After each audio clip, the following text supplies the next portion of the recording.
L'alimentation est l'un des piliers qui soutient nos familles, nos collectivités et notre pays. Elle est aussi au cœur de nos préoccupations en ce moment. Malgré l'incertitude qui règne, une chose est certaine, la qualité de nos aliments. Tout cela grâce à chacun et à chacune d'entre vous.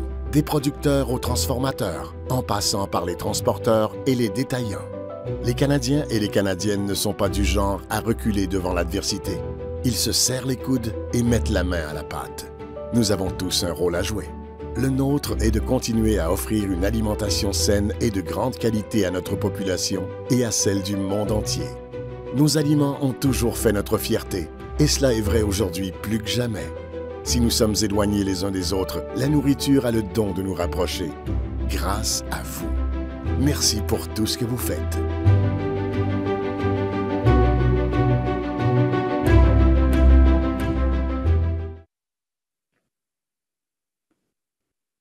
Bonjour et bienvenue aux Perspectives agroéconomiques FAC pour 2022. À vous qui êtes en direct aujourd'hui le 25 janvier, merci d'être des nôtres et bienvenue à ceux et celles qui regardent cet enregistrement en différé. Je m'appelle Darlene McBain et je suis directrice des relations avec l'industrie à FAC et c'est un plaisir pour moi d'animer cette rencontre cet avant-midi.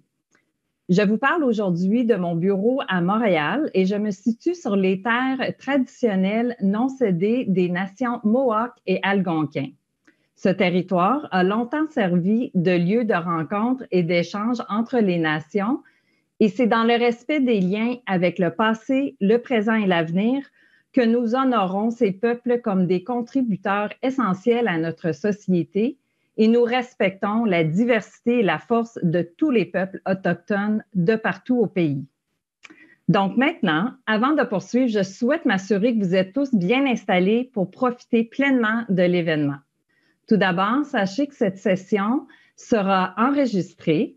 Un lien sera envoyé à toutes les personnes inscrites. Donc, si vous devez vous absenter ou si vous voulez le partager, cela sera disponible dans quelques jours. Si vous rencontrez des problèmes techniques, cliquez sur l'onglet « Support technique » dans la plateforme et l'équipe technique saura vous aider. Donc, au cours des 75 prochaines minutes, accompagnés de notre équipe des services économiques à FAC, nous allons dresser un bilan de l'année 2021. Mais surtout, nous discuterons en détail des facteurs économiques importants à surveiller pour l'année 2022. Ensuite, nous allons avoir avec nous une directrice de nos services consultatifs de FAC qui fera le point sur des stratégies de gestion à mettre en place sur vos entreprises. 2021 a été une année éprouvante et la pandémie a eu quelques effets en cascade sur l'économie. Pensons à l'épargne accumulée des ménages et les perturbations de la chaîne d'approvisionnement qui ont généré passablement d'inflation. Le taux global d'inflation au Canada se situe actuellement à 4,8 %, ce qui est supérieur au taux cible de la Banque du Canada. Et pensons à l'importante sécheresse en 2021 dans l'Ouest canadien, aux États-Unis et ailleurs, qui a entraîné une diminution importante des stocks de nombreuses cultures. Ce ne sont que quelques exemples des défis rencontrés l'an dernier. Toutefois, il y a aussi eu du positif dans la filière agroalimentaire en 2021. Les produits que nous cultivons et les aliments que nous produisons sont demeurés en forte demande ici comme à l'étranger. La preuve est que le prix dans les grandes cultures et en production animale demeure élevé, même supérieur à la moyenne sur 5 ans dans plusieurs secteurs. Et on estime qu'en 2021, que les recettes monétaires agricoles ont progressé de 10 % par rapport à l'année 2020. Notre équipe d'économistes, que nous allons entendre dans quelques instants, prévoit qu'elle pourrait augmenter encore de 4,6 % en 2022. Donc, en parlant de projection, tournons-nous maintenant vers notre équipe des services économiques pour nous parler des tendances à surveiller en 2022.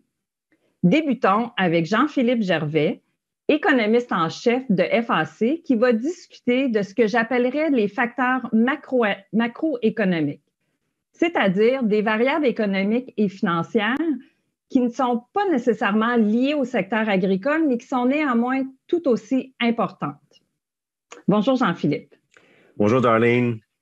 Alors, Jean-Philippe, on vient de parler de l'inflation qui a eu un impact important et a été un élément perturbateur clé en 2021. Penses-tu que l'inflation va persister en 2022? Mais pour répondre directement à ta question, Darlene, je pense que oui. Je pense que c'est aussi juste de dire que la plupart des économistes, certainement moi inclus, ont sous-estimé un peu la persistance de l'inflation en 2021. On peut parler encore, je pense, d'une transition, mais on ne peut pas parler nécessairement d'inflation temporaire.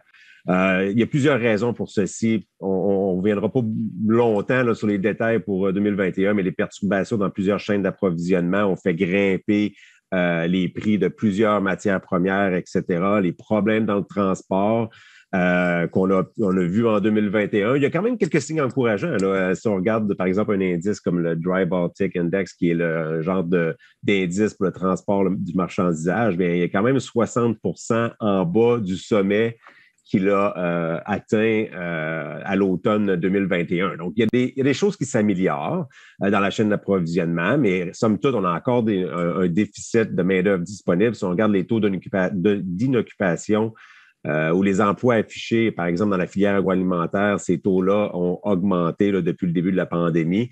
Et donc, quand on dit difficulté à remplir ou à combler des postes dans l'alimentaire ou dans l'agroalimentaire, bien effectivement, on risque d'avoir un petit peu plus d'augmentation des salaires, par exemple. Donc, et le problème avec l'inflation, je dirais que des fois, je dis que ça peut être une sorte de prophétie qui s'auto-réalise, dans le sens si les entreprises, les consommateurs, les travailleurs s'attendent à de l'inflation dans le futur, eh bien, on va essayer de combler cette inflation-là qu'on a observée dans le passé, mais aussi essayer d'être en avant, si vous voulez, des courants d'inflation ou des pressions inflationnistes qu'on risque d'observer dans le futur. Donc, une entreprise qui voit ses coûts augmenter essaie de repasser l'augmentation de ces coûts-là à ses clients dans la chaîne d'approvisionnement, mais va peut-être essayer de repasser un petit peu plus, sachant que ces coûts vont continuer d'augmenter. Donc, ça, c'est le rôle de la Banque du Canada, d'essayer d'empêcher ces pressions inflationnistes-là de s'enraciner dans l'économie, parce que c'est là que ça peut devenir problématique.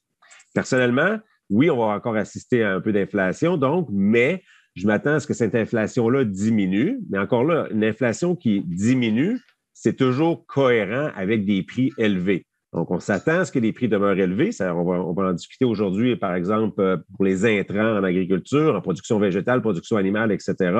Donc, des prix élevés, mais probablement une inflation au fur et à mesure qu'on avance en 2022 qui va commencer à diminuer.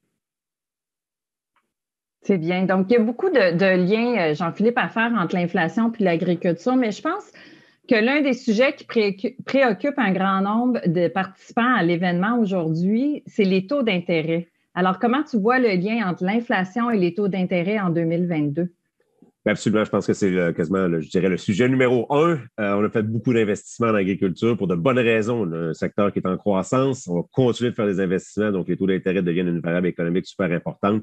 Première chose à noter, Darlene, on a une décision de la Banque du Canada demain. Donc aujourd'hui, on enregistre ceci le 25 janvier, le mardi le 25 janvier. Mercredi, le 26 janvier, il y a une décision de la Banque du Canada par rapport à son taux directeur et aussi la publication de son rapport trimestriel sur la politique monétaire. C'est habituellement une rencontre importante demain parce que ça permet de diffuser de l'information. Donc, demain, si on regarde la probabilité, si on regarde ce que les marchés financiers envoient comme signaux présentement pour ce que la Banque du Canada va faire par rapport à son taux d'intérêt, bien, on voit que dans les marchés financiers en ce moment, il y a une semaine, la probabilité de voir une hausse de taux mercredi le 26 était d'environ 45 %. Donc, c'était un peu là, 50-50, pile ou face, en quelque sorte, sur les marchés financiers. Mais cette probabilité-là, dans la dernière semaine, a commencé à augmenter. Donc, les marchés financiers s'attendent à une hausse. On verra si on a une hausse demain. Si on n'a pas de hausse demain, j'allais dire presque assurément, on aura une hausse au mois de mars ou au plus tard, on croit, au mois d'avril. Mais donc, il y a vraiment une possibilité de voir dès demain le taux directeur de la banque augmenter. Et je dirais aussi qu'il n'est pas automatique de voir ces augmentations-là de 0,25 %. On peut voir des augmentations aussi de 0,50 %. Pour l'année 2022, les marchés financiers envoient le signal que on s'attend à une hausse au total pour l'année 2022 de 1,25 %, donc 125 points de base. À l'écran, bien, vous voyez une courbe de rendement. C'est ce qu'on utilise pour essayer de comprendre un peu les attentes du marché. Et on voit on a une courbe de rendement qui est récente au 21 janvier et on voit aussi celle qu'il y a 4 mois, au 24 septembre. Et ça donne une photo, si on veut, à un moment donné, de l'évolution des taux des obligations pour le gouvernement du Canada, par exemple.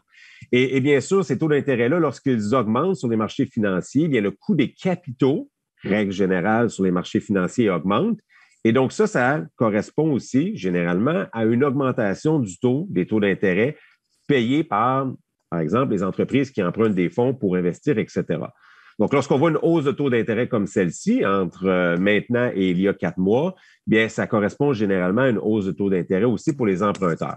On voit, par exemple, si on met l'emphase sur l'obligation de 1 an, on voit que le taux d'intérêt a grimpé de 75 points de base. Je le disais tantôt, on s'attend sur 1 an à 125 points de base. Donc, ce qui va se passer, probablement, c'est qu'au fur et à mesure qu'on va avancer dans l'année, on va avoir une première hausse de la Banque du Canada. Les marchés vont regarder comment ça se passe, vont regarder si cette hausse-là permet de ralentir l'inflation sur les marchés. Bon, on va voir les perspectives de croissance économique. Puis si jamais on s'en va dans la bonne direction, puis c'est cohérent avec les attentes qu'on a présentement, bien on va continuer à voir le 1 an, le taux d'1 an grimper. La question pour moi, c'est vraiment ce qui va arriver sur le long terme. Déjà, si on regarde les obligations de 5 ans, 10 ans, les taux d'intérêt de long terme ont commencé à grimper. Et présentement, là, on est un petit peu supérieur à où on était avant le début de la pandémie. Si on regarde les taux d'intérêt là, du long terme, une hypothèque de 5 ans, par exemple. Et ça, je pense que c'est important de le noter parce que je pense que la décision présentement pour les entreprises, c'est de regarder, OK, étant donné les attentes par rapport à la montée des taux d'intérêt du taux directeur de la Banque du Canada, bien, peut-être c'est le temps de réévaluer en entreprise où je me situe, quel est le risque financier, quelle est la stratégie à adopter pour mon portefeuille de prêts, long terme, court terme, est-ce que je dois m'assurer de fixer le taux d'intérêt sur du plus long terme, etc., pour faire face à un risque financier. Donc, je pense que ces choses-là, je pense que c'est la question, je pense, à regarder en 2022, c'est de regarder un peu l'évolution des taux, l'évolution des variables, parce que c'est pas nécessairement ce que la Banque du Canada fait, mais c'est ce que les marchés anticipent que la Banque du Canada va faire. Puis à ce niveau-là, bien, je pense qu'il faut continuer à surveiller un peu comment les marchés vont évoluer, mais il y a une opportunité présentement de fixer les taux d'intérêt à plus long terme. Merci. Parlons d'ailleurs du dollar. Je me souviens d'une conversation passée, Jean-Philippe, au cours de laquelle tu as dit qu'il y a 2 choses qui impactent le plus la valeur du dollar canadien, soit les taux d'intérêt et le prix du pétrole. Donc, si on met tout ça ensemble, quelles sont tes prévisions pour la valeur de notre UR par rapport au dollar américain? Oui, bien, effectivement, les taux d'intérêt ont un impact parce que si les taux d'intérêt augmentent plus vite, par exemple, au Canada, mais ça veut dire qu'il va y avoir une demande pour les dollars canadiens plus élevée par rapport au dollar américain, donc une augmentation de la valeur de notre devise. Vice-versa aussi, si les taux d'intérêt augmenteraient plus vite aux États-Unis, bien, on verrait une hausse du dollar américain par rapport au dollar canadien. En ce moment, là, il est difficile de voir une différence significative dans la vitesse à laquelle les taux vont augmenter entre les deux pays. Fait que disons qu'on met ça de côté et on dit que ça va être à peu près pareil pour 2022. Comme je dis, je ne suis pas capable présentement d'argumenter d'une façon ou de l'autre. Donc, qu'est-ce qui reste? C'est le prix du pétrole. Et si on regarde le marché du pétrole présentement, il a grimpé dans les dernières semaines. Là, en fait, je dirais que l'augmentation là, correspond probablement au début décembre, a grimpé énormément, très vite. Il semble que la vague de Micron actuelle n'a pas diminué la demande sur le marché mondial pour l'énergie, etc. On voit que les marchés sont un peu, pas inquiets, mais certainement se questionnent à savoir l'habileté des principaux pays exportateurs de pétrole là, d'augmenter leur production. Même du côté des États-Unis, qui, dans les dernières années, a augmenté sa production de pétrole, bien, on doute encore de l'habileté à le faire de façon très vite. Donc, le prix a grimpé. Dans les derniers jours, c'est comme arrêter de grimper un peu. Mais si on met tout ça ensemble, on arrive, nous autres, avec une prévision d'un dollar canadien autour de 81 sous, 82 sous, entre 81 et 82, en moyenne pour l'année 2022. Donc, une légère appréciation du dollar canadien par rapport à l'année 2020. Puis, je sais aussi que rapidement, je sais qu'il y a certaines opérations ou certaines fermes, exploitations qui regardent aussi l'euro parce que, bon, il y a peut-être des besoins d'équipement, etc., qui viennent de l'Europe. De ce côté-là, notre prévision est aussi de voir notre dollar canadien prendre de la valeur par rapport à l'euro. On est autour, je pense, en 2022, notre prévision autour en moyenne de 0,69 euros. Puis ça, ben, il y a des facteurs à surveiller. Par exemple, ce qui se passe du côté le conflit entre Ukraine et Russie, par exemple, peut avoir un impact sur le taux de change entre l'euro et le dollar canadien. Parce que si la Russie, en guise de représailles, coupe l'approvisionnement ou partiellement ou en quelque sorte au gaz naturel en Europe, on peut voir de l'inflation de ce côté-là en Europe, ce qui ferait diminuer leur devise. Donc, il y a des facteurs à surveiller là, si jamais le taux de change entre la devise, entre l'euro et le dollar canadien est important pour votre exploitation. Merci Jean-Philippe. Donc, ça fait le tour d'horizon de quelques facteurs macroéconomiques. Penchons-nous maintenant sur quelques-uns des secteurs agricoles spécifiques et sur les attentes en matière de rentabilité pour 2022. On vient de parler des devises et un des secteurs fortement influencés par les taux de change est celui des grandes cultures. Donc, pour nous en parler, nous avons Sébastien Pouliot, économiste principal à FAC. Merci d'être avec nous, Sébastien. Sébastien? Salut, oui, ça va. Merci. Nous avons beaucoup entendu parler en 2021 des difficultés pour les exportateurs de grandes cultures à avoir accès à des containers parce qu'il était plus rentable pour les sociétés de transport maritime de retourner les containers vides en Asie. Selon toi, comment les chaînes d'approvisionnement mondiales vont-elles évoluer en 2022? Oui, en fait, les problèmes logistiques dans le transport maritime mondial sont réels et sont importants. Tu mentionnais le retour des conteneurs qui sont vides. En fait, du port de Vancouver, il y a au-dessus de 50% des conteneurs présentement qui partent qui sont vides. Donc, c'est vraiment un problème logistique qu'on a à ce niveau-là. À l'échelle internationale, c'est vraiment une combinaison de la forte demande pour les biens de consommation, puis les produits de base, et la réduction des capacités d'expédition au niveau mondial à cause de certaines mesures sanitaires qui ont été prises à certains points, qui ont entraîné beaucoup de retard dans les expéditions, et puis une réduction, en fait, de la capacité, la disponibilité de conteneurs. Puis tout ça, en fait, ça fait que ça a augmenté les coûts d'expédition de façon très significative. Jean-Philippe a un peu plus tôt mentionné le Baltic Dry Index, qui est en fait un indice des coûts de transport maritime pour les produits bruts. Le coût de cet indice-là, sa valeur présentement est 3 fois plus élevée qu'elle l'était avant la pandémie. Même là, il a diminué beaucoup au cours des derniers mois. Il est en fait environ présentement à 30-35% du sommet qu'il a atteint au mois d'octobre. Donc, on a déjà eu beaucoup de diminution des coûts de transport par rapport au sommet qu'on a atteint tout dernièrement. Sur le plan national, en fait, il y a certains éléments perturbateurs aussi. Les inondations en Colombie-Britannique ont causé d'importants dommages sur les routes, les chemins de fer, puis d'autres infrastructures qui mènent au port de Vancouver. Puis tout ça, c'est très important parce que le port de Vancouver, c'est le plus grand au Canada et de loin.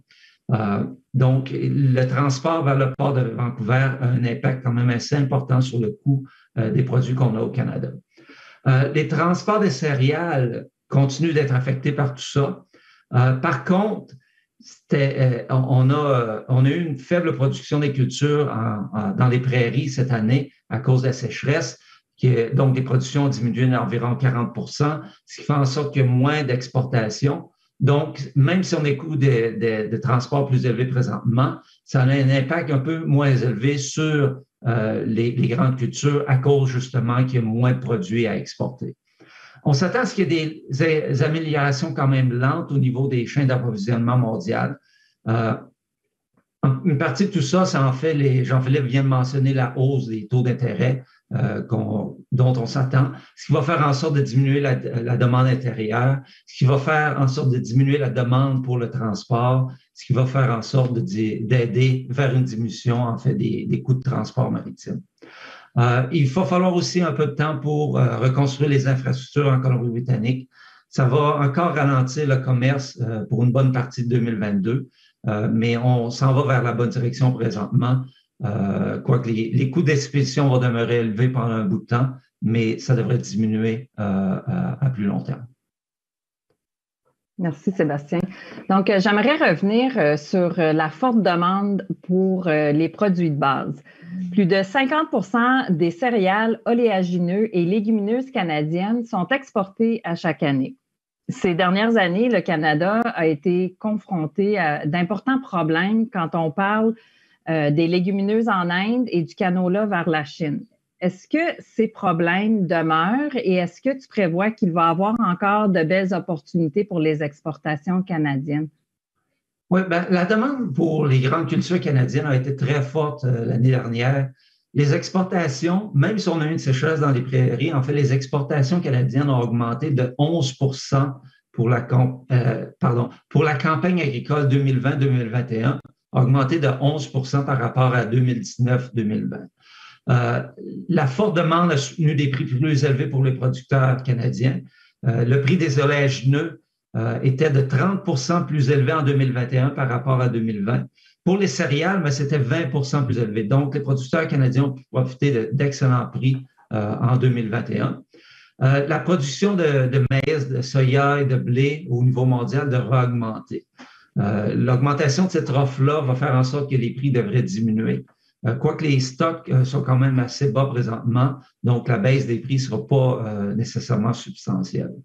Avec la reprise de l'économie mondiale aussi, c'est qu'on a une croissance de la demande pour les huiles végétales, notamment pour l'alimentation, mais aussi particulièrement pour la production de carburant, ce qui devra faire en sorte de maintenir, de soutenir les prix des oléagineux. Les revenus agricoles provenant des grandes cultures ont augmenté en 2021. Nous estimons en fait que les recettes totales pour les céréales, les oléagineux et les légumineuses ont cru de 20 en 2021 pour atteindre un record de 29,1 milliards de dollars au Canada. Pour 2022, les exportations vont diminuer.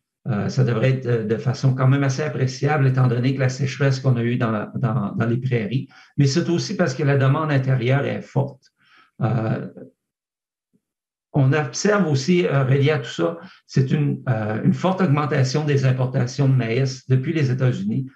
C'est pour nourrir le bétail dans les prairies. Étant donné la sécheresse qu'on a eue en 2021, il y a un besoin présentement pour la nourriture animale dans les prairies, puis c'est rempli par l'exportation de maïs venant des États-Unis. Dans l'Est, à l'opposé, en fait, on a eu une récolte de maïs et de soya qui a été très bonne. Tout ça, ça va satisfaire à la demande intérieure. En ce qui concerne les contraintes d'accès au marché, je pense pas vraiment qu'on va voir des changements au cours de 2021.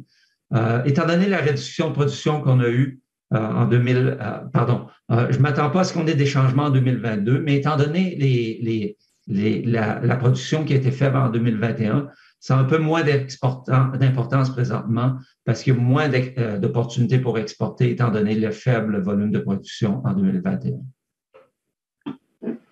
C'est intéressant.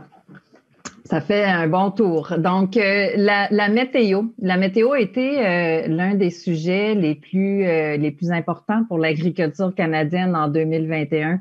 Comme mentionné plus tôt, la sécheresse et une vague de chaleur extrême ont touché l'Ouest canadien. Dans l'Est du Canada, on a connu des conditions météo qui se sont améliorées au cours de la saison et comme tu l'as mentionné, ont généralement été favorables à la production de cultures. Vois-tu, Sébastien, des améliorations dans la situation actuelle de sécheresse dans l'Ouest canadien? Puis, qu'est-ce qu'on doit surveiller en lien avec les conditions météo qui pourraient peut-être impacter les producteurs en 2022? Oui, en fait, sur le plan national, c'est vraiment la sécheresse dans l'Ouest qu'on doit surveiller. Vous allez voir une carte à l'écran ici. Donc, si vous regardez la carte, ce qu'elle montre, les surfaces qui sont en rouge ou même en brun sont des endroits, en fait, où on a des sécheresses extrêmes ou même exceptionnelles. On peut voir très clairement, en fait, que les zones de sécheresse dans les prairies sont très importantes. Puis la sécheresse est très intense dans ces endroits-là. Vers l'est, en fait, la plupart des surfaces ne sont pas colorées, ce qui montre en fait qu'on a des conditions qui ne sont pas de sécheresse, quoiqu'il y ait certaines parties du sud du Québec où qu'on a une sécheresse modérée ou simplement anormalement sec. Les conditions de sécheresse dans les prairies demeurent en ce moment. Donc, la carte ici, ça date du 31 décembre. Ça va prendre beaucoup d'eau dans les prairies pour résoudre toute cette solution, ce problème-là. Dans l'Est, par contre, même si les conditions sont sèches par certains endroits, c'est pas quelque chose qui est trop inquiétant. Donc, si les conditions demeurent comme sont là présentement, la sécheresse n'est pas un problème présentement dans l'Est. OK. Donc, il semble qu'avec l'offre et la demande actuelle, que les ratios stock-utilisation devraient demeurer bas en 2022, ce qui sera favorable au maintien de prix relativement élevés pour nos cultures. Mais si on regarde maintenant du côté des coûts, le prix des engrais a plus que doublé par rapport à celui de la dernière année. Comment penses-tu que cela impactera la rentabilité des producteurs en 2022 et leurs intentions d'ensemencement?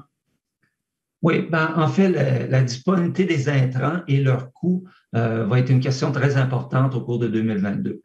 Je parle de disponibilité, en fait, parce que le prix des engrais a beaucoup augmenté. Si on regarde, en fait, 2022 par rapport à 2021, on estime, nous, en fait, que le coût des engrais aura augmenté d'environ 75 %. Mais si on regarde, par contre, en termes de campagne agricole, si on compare 2021-22 à 2020-2021, bien là, la hausse du prix des engrais est plus d'environ 200 %. Mais si on regarde aux herbicides, bien, c'est d'environ 10 %. Quand j'ai mentionné la disponibilité, bien là, ça devient très important parce qu'en fait, les détaillants de ces produits-là, surtout les engrais, étant donné leur prix très élevé présentement, n'osent pas en garder en stock. Donc, ça rend la disponibilité des engrais, du moins à court terme, beaucoup plus difficile. Donc, pour les producteurs, ce serait peut-être important de regarder pour se sécuriser des approvisionnements d'engrais plus tôt que tard cette année. La hausse du prix des engrais, ça va très certainement réduire la rentabilité dans le secteur des cultures. Malgré la hausse du prix des engrais, en fait, la rentabilité devrait demeurer bonne dans la plupart des secteurs. Ce qu'on voit à l'écran ici, c'est du côté gauche, on a le ratio azote-maïs et du côté droit, on a le ratio azote-canola. Donc, quand on a une valeur plus élevée, ça signale une rentabilité plus faible. Quand on a une valeur plus faible de l'indice ici, c'est qu'on a une meilleure rentabilité. Si on regarde du côté gauche pour le maïs, bien, on peut voir vraiment que cet indice-là, ce ratio-là, a beaucoup, beaucoup augmenté au cours des derniers mois. Donc, ça signale une plus faible rentabilité du côté du maïs.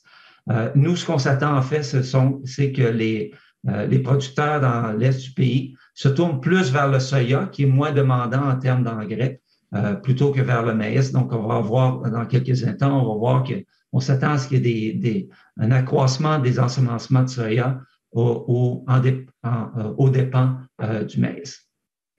En ce qui concerne le canola, par contre, si on peut revenir à la prochaine, à l'image précédente, la rentabilité se maintient, même si on a eu en fait une hausse du prix des engrais.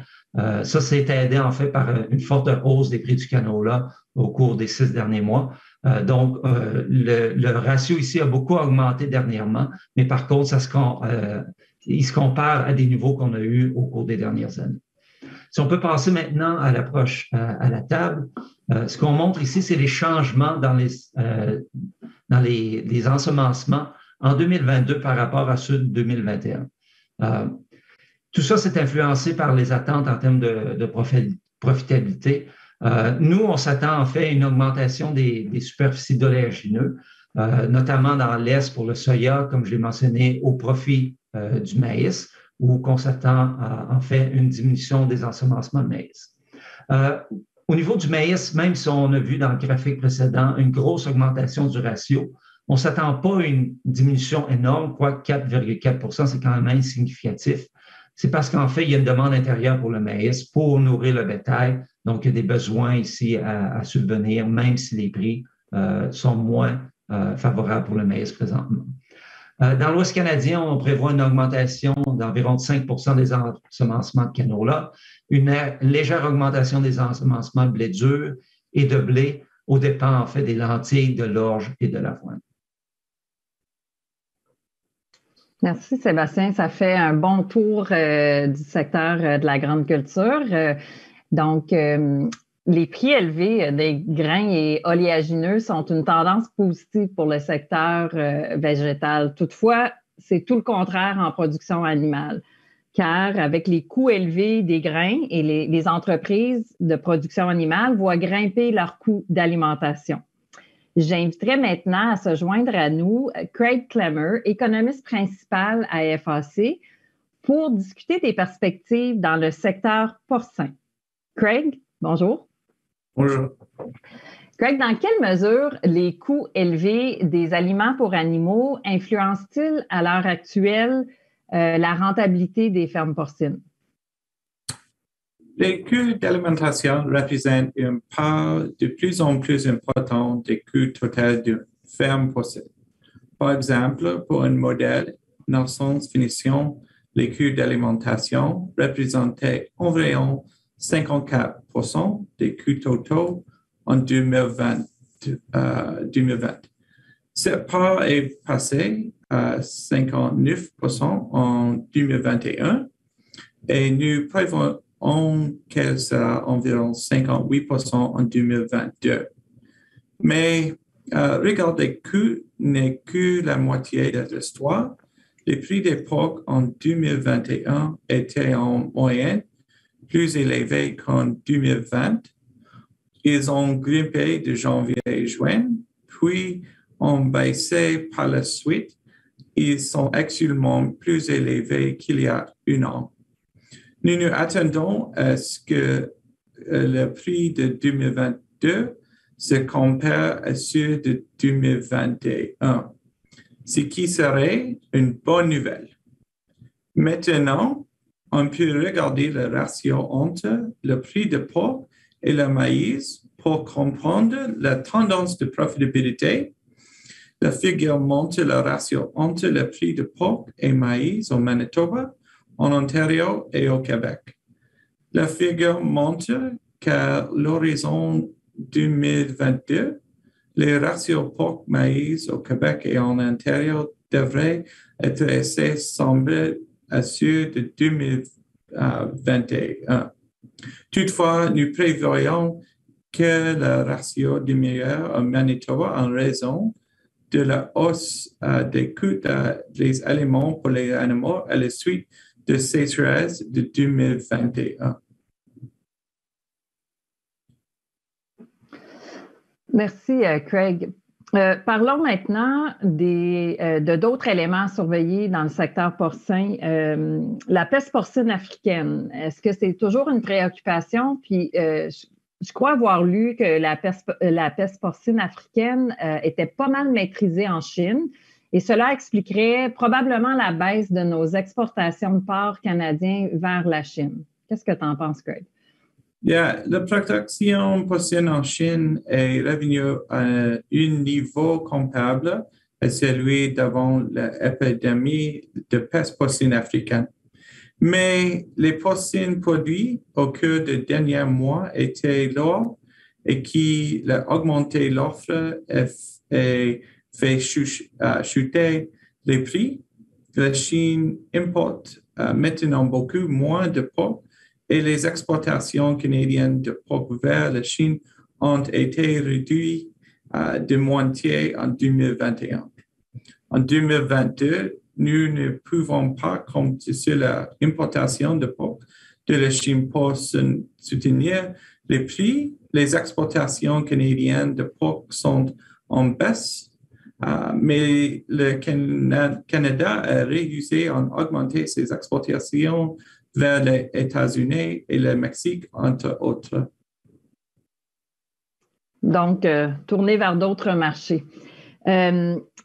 Craig, le Québec est toujours aux prises avec un retard de porc prêt pour l'abattage, estimé tout récemment à près de 200 000 têtes. C'est un retard qui s'est accumulé à la suite de la pandémie d'une grève dans un abattoir important et il faudra du temps pour effacer ceci. Et la difficulté de trouver des travailleurs est un problème qui persiste. Mais d'un autre côté, Craig, est-ce que la demande pour la protéine animale et plus spécifiquement la viande porcine sera forte en 2022? Nous prévoyons en effet que la demande de porc reste forte. l'économie a récupéré une grande partie de ce qu'elle avait perdu au début de la pandémie et une réouverture des restaurants sera positive. Nous devrons suivre à quelle vitesse nous serons capables de surmonter la vague Omicron et les taux qu'elle causera l'industrie. Oui, encore malheureusement dépendant de la pandémie pour l'ouverture de nos marchés. Donc, merci Craig. C'est des bonnes nouvelles du côté du prix du porc, mais on voit qu'il y a encore beaucoup de défis à considérer en 2022. Parlons maintenant du secteur laitier. L'année dernière, la filière laitière a également été confrontée à d'importantes perturbations et nous allons nous retourner de nouveau vers Sébastien pour en discuter. Sébastien, quelles sont les attentes de croissance dans le secteur laitier pour l'année 2022? Oui, bien, en fait, il y a deux facteurs importants à prendre en considération dans le secteur laitier quand on regarde au niveau de la croissance de la production. Le premier, c'est la demande intérieure. Au début de 2021, on s'attendait à ce que la demande de produits laitiers augmente avec un retour progressif vers la normale. Donc, l'abandon des mesures sanitaires et tout ça, on s'attendait à ce que ça retourne plus vers la demande, plus par rapport à sa tendance de long terme. Puis pour cette raison-là, le P5, qui regroupe les provinces de l'Est du Canada, a augmenté son quota de production en avril et en juin 2021, puis a annoncé par la suite une série de journées additionnelles de production pour les mois d'automne. Par contre, la croissance de la demande qui est attendue ne s'est pas vraiment concrétisée. Le P5 a dû annuler les journées de production additionnelles de l'automne, puis annoncer au mois de décembre, en fait, une coupe de 1%, en fait, pour le mois de décembre, commençant au mois de décembre, une coupe de 1% des quotas de production. Ce qui est un peu contre-intuitif, en fait, c'est que la suppression des mesures sanitaires, il semble que ça aura entraîné une baisse de la demande, surtout pour le lait de consommation. La situation était similaire dans les provinces de l'Ouest, mais dans une moindre mesure. Donc, les provinces de l'Ouest n'ont pas eu à faire des ajustements comme dans le P5. Le deuxième facteur qui contribue, en fait, à la réduction des quotas dans le P5, c'est l'augmentation des importations provenant des États-Unis. Une augmentation des volumes d'importation après l'entrée en vigueur de COSMA de l'entente Canada-États-Unis-Mexique, qui est entrée en vigueur en juillet 2021. Mais en fait, l'augmentation des importations, c'est pas concrétisé immédiatement. Ce qu'on peut voir à la figure qu'on va avoir ici à l'écran, ce sont les importations de fromage en 2019, 2020 et 2021. Donc, en noir ici, j'ai mis l'emphase sur 2021. Et ce qu'on peut voir, en fait, c'est que les importations de fromage ont beaucoup augmenté en 2021 par rapport à celles de 2020 et de 2019. C'est surtout évident si on regarde les mois de avril, mai, juin, juillet et août. En septembre et en octobre, on est retombé un peu en deçà des niveaux de 2020, mais les importations sont revenues au-deçà de celles de 2020 en novembre. Ce qui a contribué à tout ça, en fait, c'est la croissance du dollar canadien. Je reviens un petit peu là-dessus. Les importations pour les 11 premiers mois de l'année ont été de 10% supérieures à celles, en fait, qu'on avait observées en 2020. Ce qui a contribué à tout ça, c'est la hausse du dollar canadien qui était en moyenne plus élevée en 2021 qu'en 2020. On a une volatilité présentement dans le taux de change, ce qui rend ça assez difficile, en fait, de prévoir ce qui va se passer en 2022. Un dollar plus faible, bien évidemment, va favoriser les importations. Un dollar je reviens là-dessus. Un dollar plus faible va favoriser une baisse des importations, mais un dollar plus élevé va favoriser une augmentation des importations. Il y a quelque chose d'autre à surveiller, en fait, aussi, c'est la récente décision qui a été prise par un panel dans une dispute commerciale entre le Canada et les États-Unis pour l'attribution des licences d'importation dans le secteur laitier. Le Canada devrait annoncer d'ici la prochaine semaine comment est-ce que les modifications qui vont être faites à l'allocation des licences d'importation. On ne sait pas comment que ça va être fait présentement. Donc, on ne sait pas vraiment, en fait, quel impact ça va avoir sur les importations, sur les importations de produits laitiers canadiennes. Oui, effectivement. Puis si on regarde dans le secteur laitier les prix et la rentabilité, qu'est-ce qu'on peut s'attendre à 2022? Est-ce qu'on voit une amélioration en vue? Oui, bien, comme dans les autres secteurs, la hausse du coût des grains et tout ça a fait augmenter le coût des aliments pour animaux et a donc un effet négatif sur la profitabilité.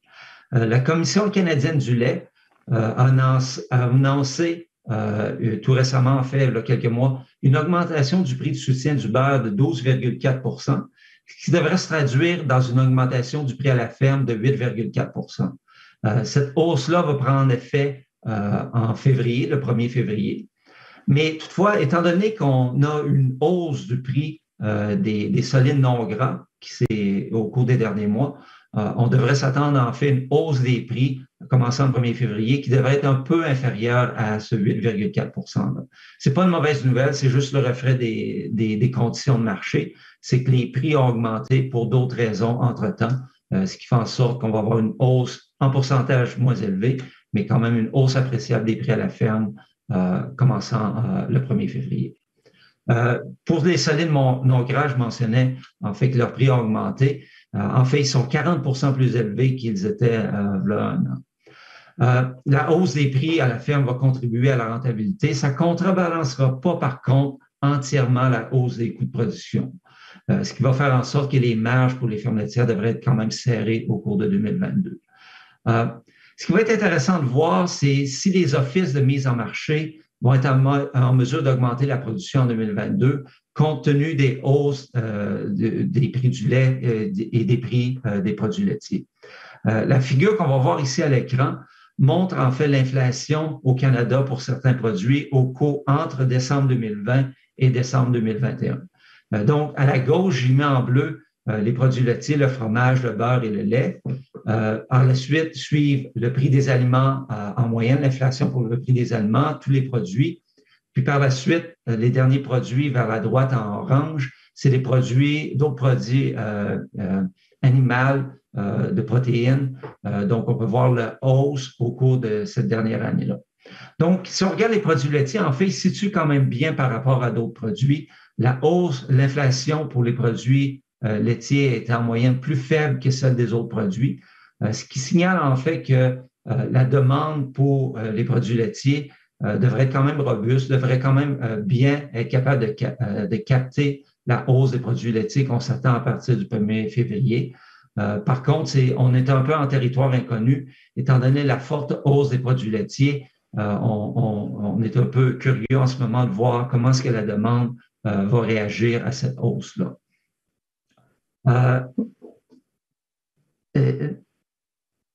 Dans ce contexte-là, c'est un peu difficile de savoir où est-ce que la production va pouvoir s'en aller en 2022. C'est aussi de voir si, en fait, les importations vont continuer d'augmenter. Donc, par contre, si en résumé, ça devient un peu plus difficile d'envisager une hausse significative de la production laitière au Canada en 2022 à cause de la hausse du prix des produits laitiers et possiblement une hausse des importations. Merci, Sébastien. Donc, comme on vient de discuter dans le secteur laitier, la force de la demande a une influence importante sur la production. Maintenant, on va examiner une autre protéine animale, la production bovine. J'ai le sentiment que les bouleversements, la demande de viande rouge reste quand même robuste. Et je vais demander à Craig à nouveau de nous éclairer. Craig, quel a été le niveau d'activité dans la filière bovine et à quoi peut-on s'attendre pour 2022? Eh bien, bonne nouvelle, la capacité de transformation de bœuf est revenue au niveau d'avant la pandémie et il n'y en a pas de retard. Les abattages de bovins sont supérieurs de 16% sur l'année dernière et légèrement supérieurs au niveau de 2019. Une autre bonne nouvelle, la consommation de viande bovine reste forte malgré des prix nettement plus élevés. Sur la base des données commerciales les plus récentes, la valeur des exportations des bovins est supérieure de plus et 30% à celle de 2020. Il va près de doubler par rapport au niveau d'exportation de 2016.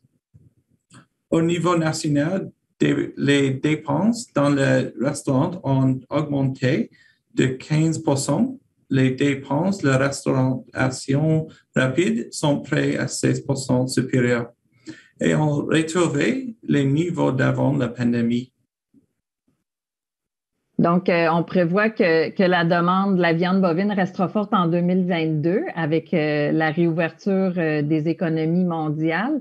Par contre, je soupçonne que le consommateur pourrait peut-être devenir plus sensible au prix de leur achat alimentaire en 2022, car les dépenses se déplacent vers d'autres secteurs de l'économie. Sébastien a souligné tantôt que les coûts élevés des aliments pour animaux et l'impact sur les ratios porc-maïs. Qu'est-ce que tu constates, Craig, au niveau du secteur bovin? Oui, c'est la préoccupation numéro un des producteurs. Le ratio de prix des bovins vis-à-vis les prix d'orange et de maïs est en baisse depuis la première moitié de 2020, principalement en raison de la hausse des coûts des éléments des bétail. Par contre, le ratio s'est amélioré dans l'ouest du Canada car les prix des bovins ont légèrement grimpé et les prix de maïs ont baissé. On a constaté une augmentation importante des importations de maïs des États-Unis vers l'Ouest canadien en 2021. Cette tendance se poursuivra en 2022 car les stocks d'anges sont très bas. Effectivement, la sécheresse de 2021 dans l'Ouest et la disponibilité des stocks pour l'alimentation animale sont à surveiller. Cela semble expliquer la diminution du nombre de bovins puisqu'au cours de la deuxième moitié de 2021, les coûts d'alimentation élevés ont forcé des producteurs à liquider en partie leur cheptel, non? Oui, et le questionner, aurons-nous assez de neige et depuis ce printemps pour que le pâturage se rétablisse et les réserves d'eau augmentent. Si ce n'est pas le cas, nous pouvons assister de nouvelles baisses de troupeaux des bovins canadiens. Puis nous avons récemment appris que la Chine, la Corée du Sud et les Philippines ont restreint les importations de bœuf canadien en raison d'un cas de ESB. As-tu une idée, Craig, de la date à laquelle les marchés pourraient rouvrir puis l'impact que tout ça peut avoir sur le secteur bovin? Déjà, la Corée a ouvert de nouveaux marchés.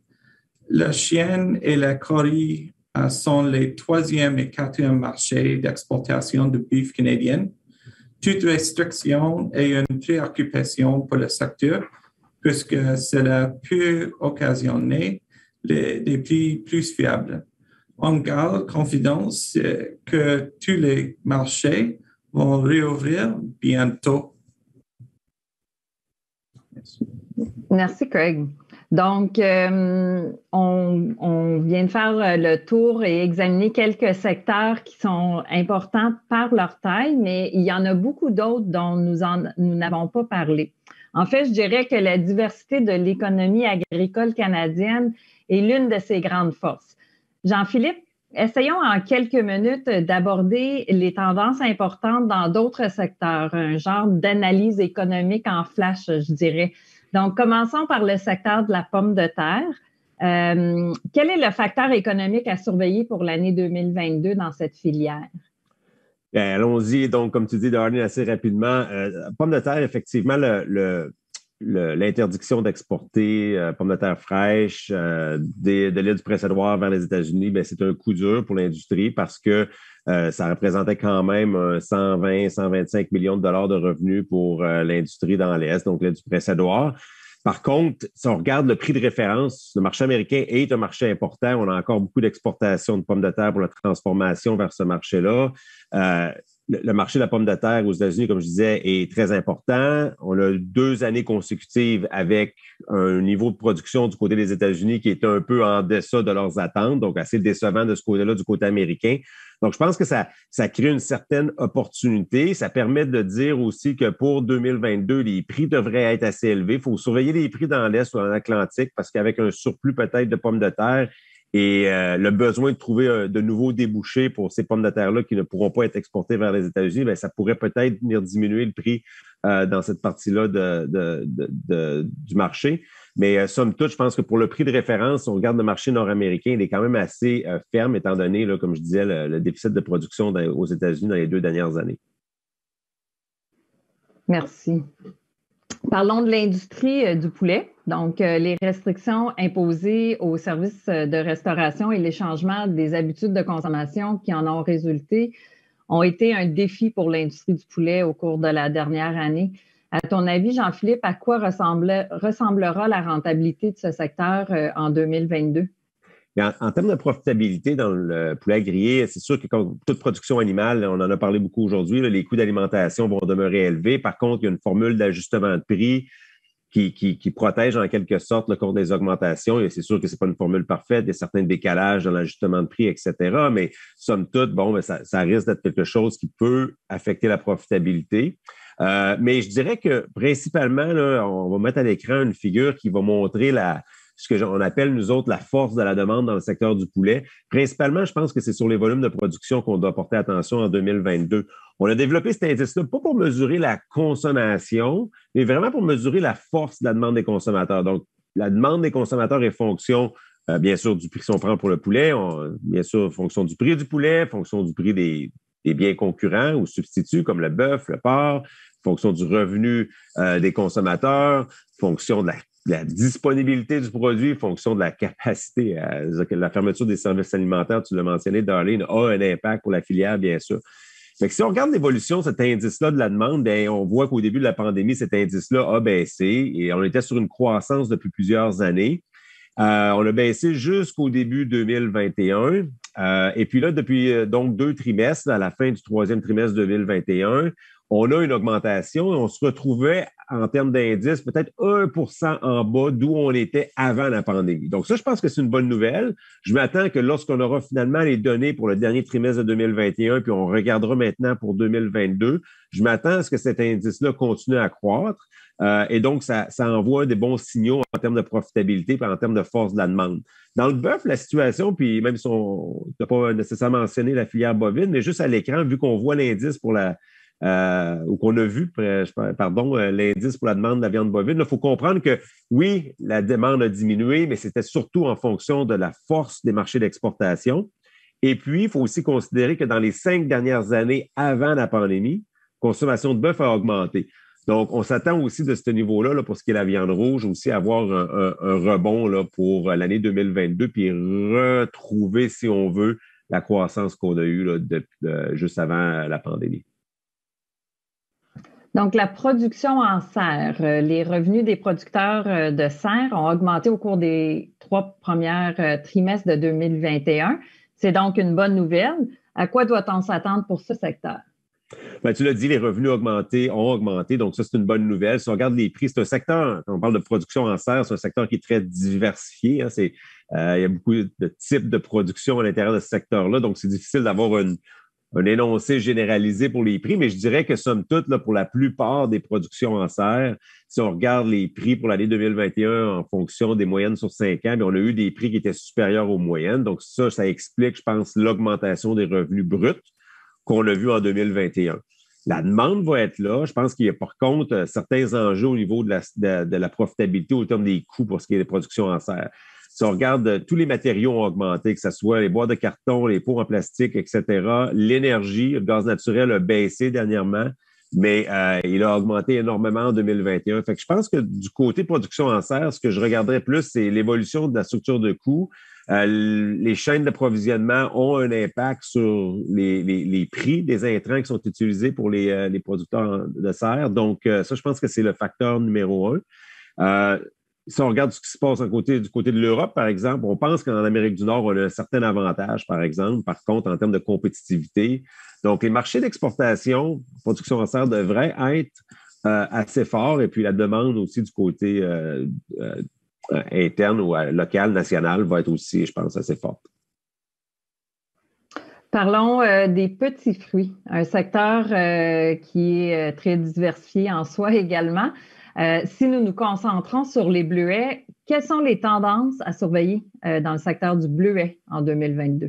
Bien, effectivement, un secteur très diversifié. Si on parle des petits fruits, si on parle du bleuet, je me réfère toujours au cadre, un bon vieux cadre d'analyse offre et demande. Puis, du côté de l'offre, il y a comme un peu deux marchés à considérer. Il y a le marché local, puis il y a le marché aussi plus global, nord-américain, même, je te dirais, global. Du côté global, bien, les enjeux en termes de transport, chaîne d'approvisionnement, etc., bien, ça a eu un impact sur les petits fruits, donc toute la chaîne de froid, par exemple, etc. C'est un produit qui est quand même assez fragile, etc. Il y a eu certains problèmes au niveau des exportations de certains gros pays producteurs. Si on regarde le Chili, je pense que la diminution des exportations en 2021 était de l'ordre de 7 %. Donc ça a envoyé un certain signal que les volumes étaient en baisse. Par contre, si on regarde les prix, on a fini l'année 2021 légèrement en baisse sur les marchés globaux. Fait il va rester cette incertitude-là, je pense, au niveau global, à savoir maintenant quelle va être l'habileté des grands pays producteurs à augmenter leur volume d'exportation puis leur volume de production. Mais si on se tourne du marché local, je pense que du côté de la demande, on reste avec, malgré tous les changements, les bouleversements qu'on a eus depuis le début de la pandémie reliés aux habitudes de consommation des ménages canadiens. Somme toute, je pense qu'il y a encore une énorme préférence pour ce qui est fraîcheur, santé, etc. Toutes des caractéristiques qui sont favorables à tout ce qui est la production de petits fruits. Donc, de ce côté-là, s'il y a un côté positif plus à mettre de l'emphase, je pense que c'est vraiment du côté de la demande qui devrait continuer à être forte et aussi au fur et à mesure qu'on continue de rouvrir l'économie, je pense que ça va aussi avoir un impact positif là, sur tout ce qui est la facilité transport, approvisionnement, etc. Donc, je pense qu'il y a quand même du positif là, pour ce qui est du côté des marchés des petits fruits. Donc, ça met fin à notre flash économique. Merci Jean-Philippe et à toute l'équipe économique pour ces prévisions et ce beau tour d'horizon qui est fort pertinent. Nous allons maintenant passer à la deuxième partie de l'événement qui se concentre sur le pourquoi des tendances identifiées jusqu'à présent. S'il y a un thème général commun qui ressort pour moi, c'est bien celui de l'incertitude. Mais en même temps, il y a des perspectives de croissance intéressantes pour la filière agroalimentaire dans son ensemble.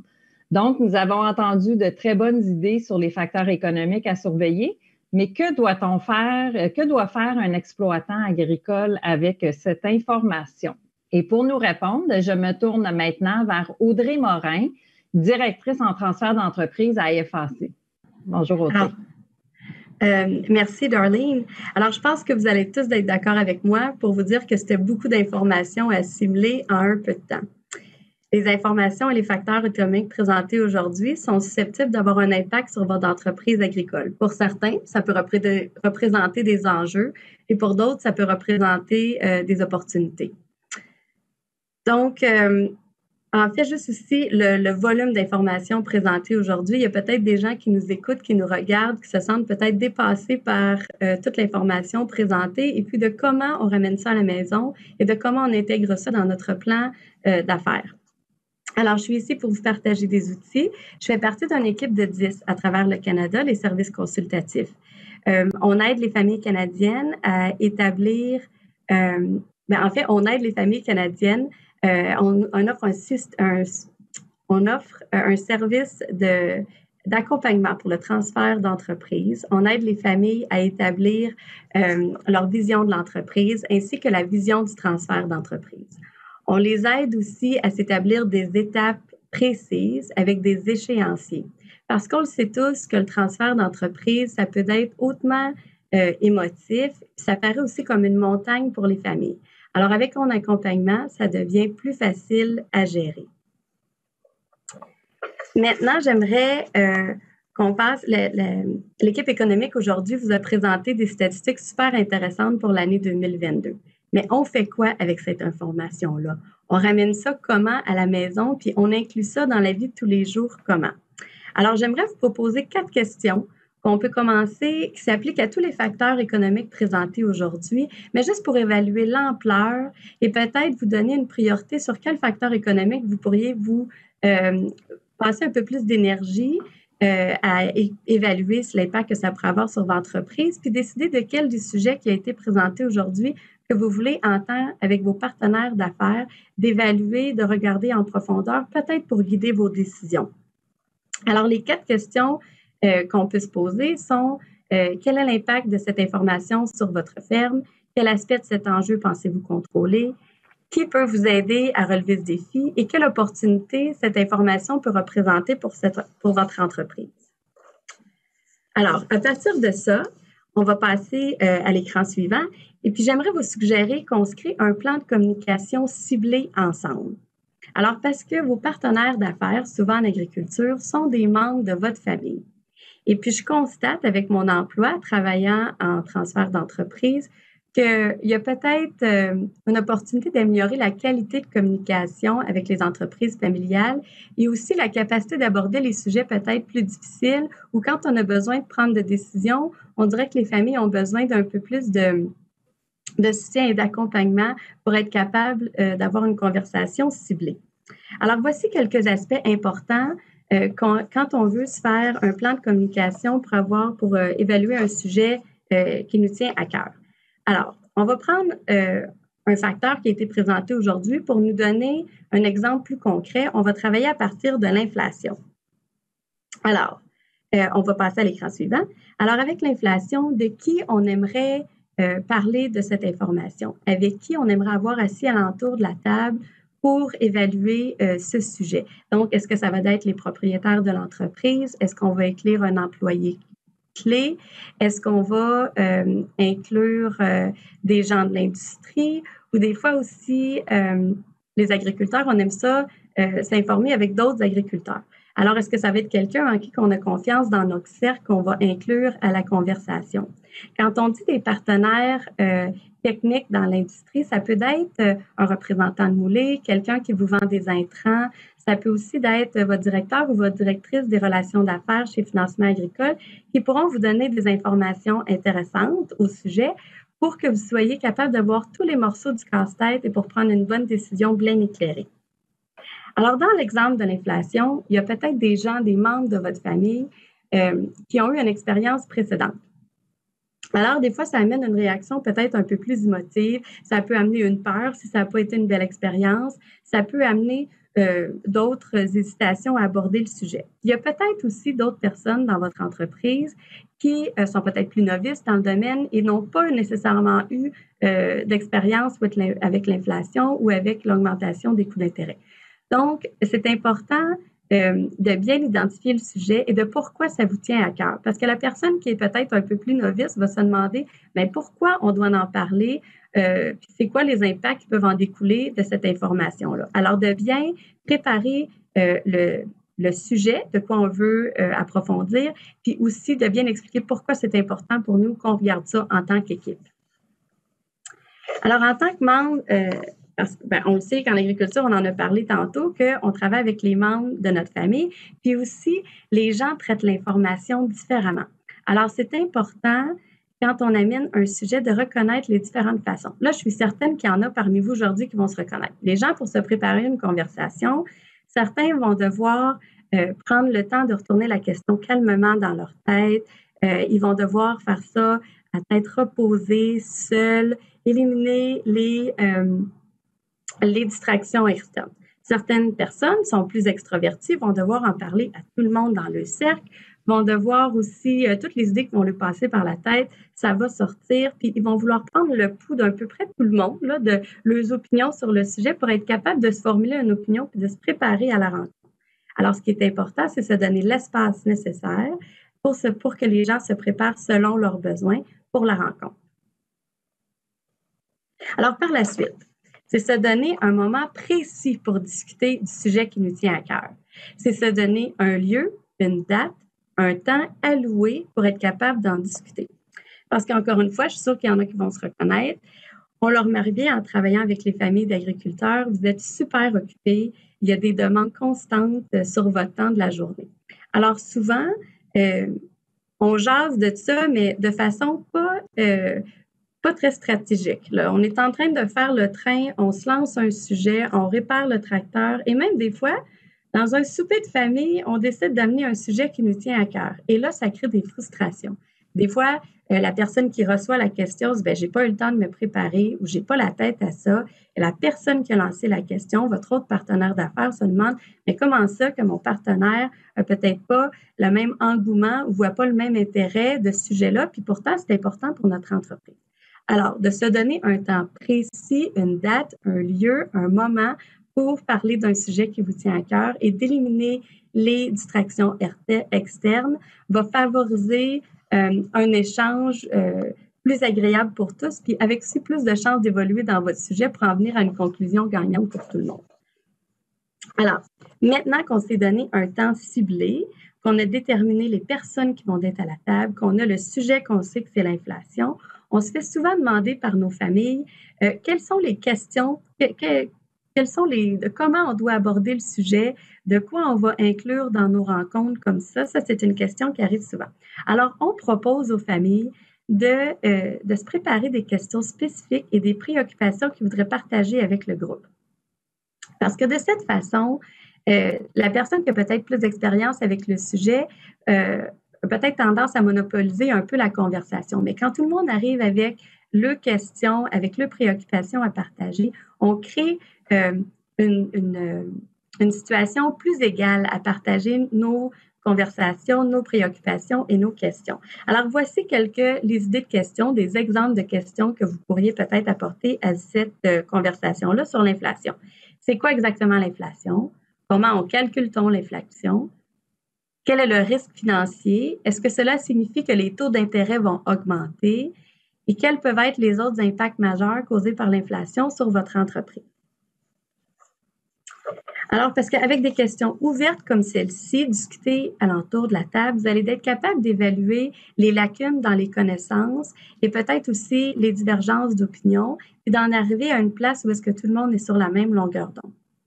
Il y a aussi parfois, là, on s'est donné la chance d'avoir un temps précis pour discuter d'un sujet, puis on a l'attention de tous. On a parfois tendance à s'éloigner du sujet parce qu'on dit, là, j'ai l'attention de tous, je vais peut-être ramener quelque chose. Qu'est-ce qu'on fait quand on s'éloigne du sujet? C'est important quand un membre de l'équipe, surtout, je dirais, quand on parle de transfert, qu'on a une différence, je m'excuse, la lumière, parfait. Dans le but d'économiser l'énergie, on a des lumières automatiques dans le bureau. Donc, surtout quand on est avec peut-être des générations différentes assis alentour de la table, quand quelqu'un nous apporte un sujet différent, juste de reconnaître que j'entends ta préoccupation, j'en prends note, on va le mettre à une étape ou à un agenda plus tard, mais on va en parler. Juste le fait que la personne ait entendu que sa préoccupation est importante au sein de l'équipe, que quand il apporte une question ou un sujet, ça de la considération, puis c'est pris au sérieux, ça va faciliter la conversation suivante et le partage de questions, de connaissances pour être capable d'aligner votre vision. Alors ça, c'est important de reconnaître, parce que quand on parle de communication, c'est aussi pas juste de parler, mais c'est aussi d'écoute. Alors, quand les gens autour de la table se sentent qu'ils ont été entendus, ça favorise une meilleure communication ciblée. Alors maintenant qu'on a évalué l'impact de l'inflation, qu'on l'a mesuré, qu'on l'a précisé, c'est important de définir une feuille de route. Ça va être quoi les étapes prochaines en tant qu'équipe qu'on aimerait réaliser, puis de mettre c'est qui est responsable de la réalisation de ces étapes prochaines avec un échéancier pour être sûr que notre conversation commence, mais aussi que les actions suivent sur quoi qu'on s'était entendu. Alors ça va être important. Alors, à la suite de la présentation d'aujourd'hui, j'aimerais ça vous mettre au défi de vous faire un plan de communication sur un des facteurs économiques que vous avez vu aujourd'hui et de ramener ça à la maison et de prendre quelque chose qui vous tient à cœur. Utilisez les 4 questions qui ont été présentées pour déterminer la priorité peut-être du premier sujet que vous aimeriez évaluer en tant que groupe. Et là, quand on dit se faire un plan de communication avec vos partenaires d'affaires, des fois, il y a des familles qui nous disent « on n'est pas si gros que ça, on n'a pas besoin d'un plan de communication ciblé ». Et moi, j'aimerais vous dire qu'aussitôt que vous êtes 2 personnes et plus, vous allez avoir des divergences d'opinion. Vous allez avoir à prendre des décisions ensemble, puis vous allez avoir à aligner votre vision pour être capable de passer à l'étape suivante. Alors, d'avoir un système, un plan de communication ciblé va vous permettre d'avoir une façon stratégique de passer au sujet et de prendre des décisions. Parce que, définitivement, la communication ciblée, c'est un muscle qui se travaille et c'est une habitude qui se prend. Alors, avec la pratique, vous allez y arriver à avoir une nouvelle habitude dans votre entreprise. Si ce petit aperçu que vous avez vu des services consultatifs aujourd'hui vous a plu, alors je vous invite à aller nous voir sur notre site web et sur www.fac.ca dans ressources. Et là, vous allez voir aussi que notre équipe a créé des ressources, entre autres pour faciliter la réunion et la communication, parce que nos familles qu'on travaille avec nous demandent souvent, comment ça s'organise une réunion, de quoi on parle, c'est quoi la fréquence, de qui on inclut dans ces réunions-là. Alors, on a fait un peu un guide pour vous guider si vous êtes peut-être plus novice dans le domaine, puis vous donner un outil de travail. Vous trouverez aussi plein d'autres outils qui peuvent être intéressants. Puis ces outils-là sont basés sur ce qu'on remarque par notre clientèle. Donc, c'est vraiment des outils basés sur des besoins qu'on a remarqués dans l'industrie avec les familles qu'on travaille, puis on améliore et on adapte nos outils constants. Alors, je vous invite d'aller visiter notre site web à plusieurs reprises parce que ça change et on améliore toujours ce qu'on peut vous offrir. Alors, la planification des affaires, comme la préparation en transfert d'entreprise, c'est définitivement un cheminement. Alors, un petit pas à la fois, avec une petite communication ciblée à la fois, vous allez arriver à votre objectif.